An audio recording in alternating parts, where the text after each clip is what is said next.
Hey, good afternoon, fellas. It's a little bit later in the day.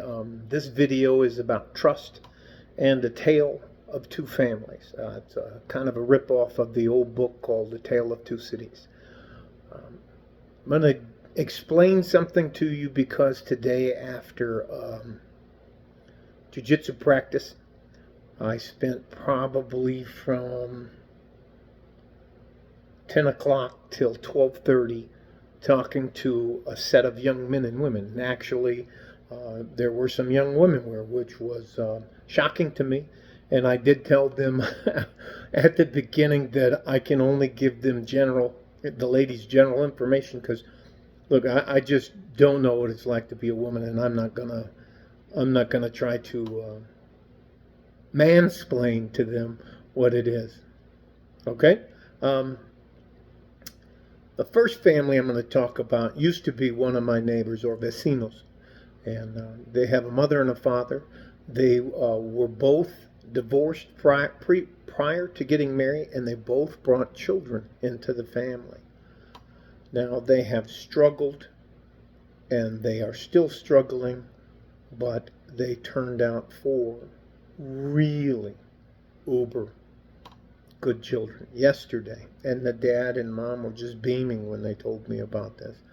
Yesterday, their son, who was a handful, let's just say he was a handful, just graduated with a Bachelor of Science in nursing. It's called the BSN, and he was the number one student. I didn't go to college, so I don't really. I know it's valor of something. Anyways, doesn't matter. But he was also in the U.S. Army Reserve as a medic, and now he's getting promoted from sergeant to lieutenant, I believe, at the beginning of next month, because that was the thing. He got reduced duties if he would go to school, and he owes the military like 6 years of service for. Anyway, doesn't matter. He made it, graduated. His other two daughters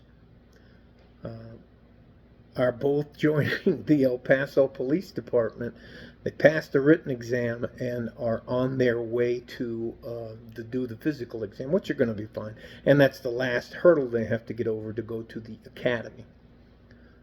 And anyways, their last child is also a girl, and she has just been accepted into some sort of program at Cornell University. It has something to do with bioengineering or something like that.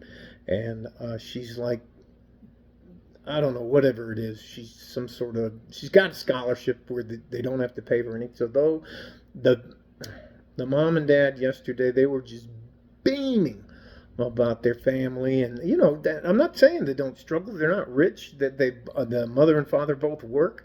It's tough. They don't own a home. They're renting, but they're doing the best that they can, and they stick together as a family.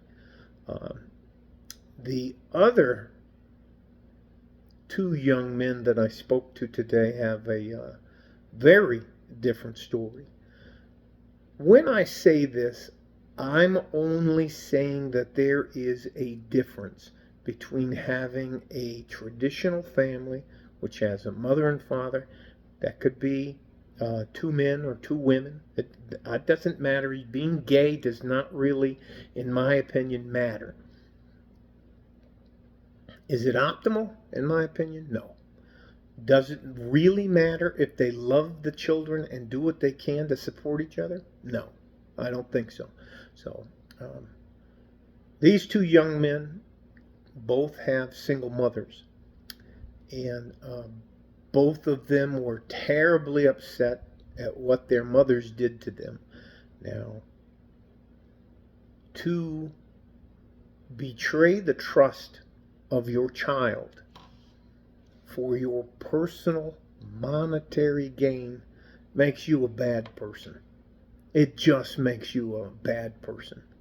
One of the worst things that affect young men is if they screw up their credit or their FICO score.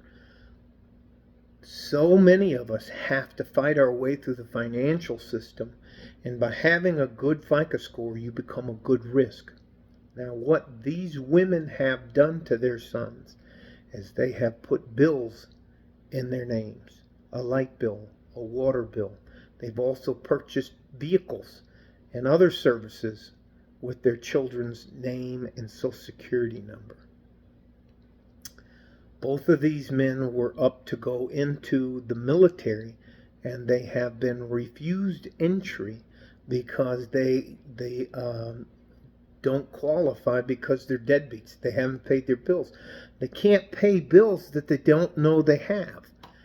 And they wanted to know, they were just beside themselves. And how could they do this? I've never done anything like that to anybody in my life. Now, I used to be a bad guy, but well, I didn't do anything like that to anybody.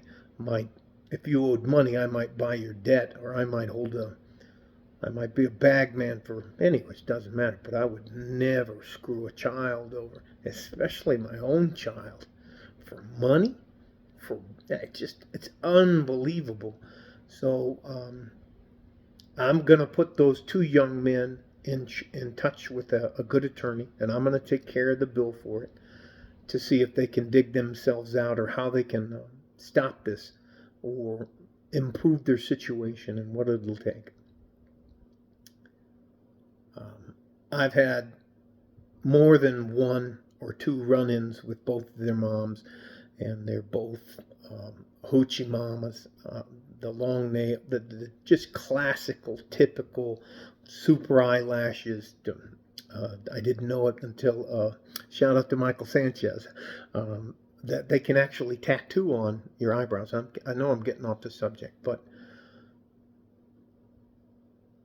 to destroy that type of trust, because those children, those two young men, didn't have a choice who their mother was. Just like those other four children, the one man and from the other family, but they decided to do it together. They're trying to get by together and support each other. These other ones, and I don't know. I was stunned. It's not the first time I've heard about this happening. It's not the first time I've seen this happen. But to do that to a young man who's just trying to get his shit together makes you, again, a horrible person. To screw over your child. Unbelievable.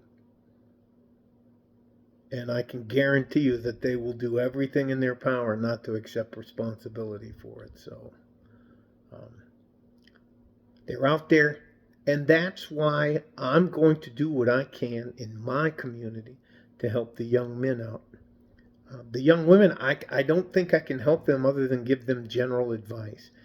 And anyways, it is what it is. So that is Trust and A Tale of Two Families, okay?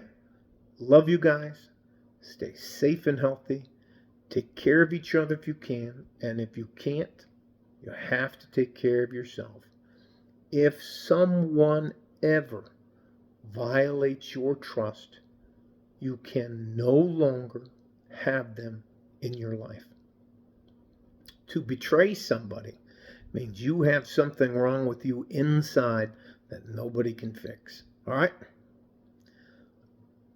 In my opinion, there is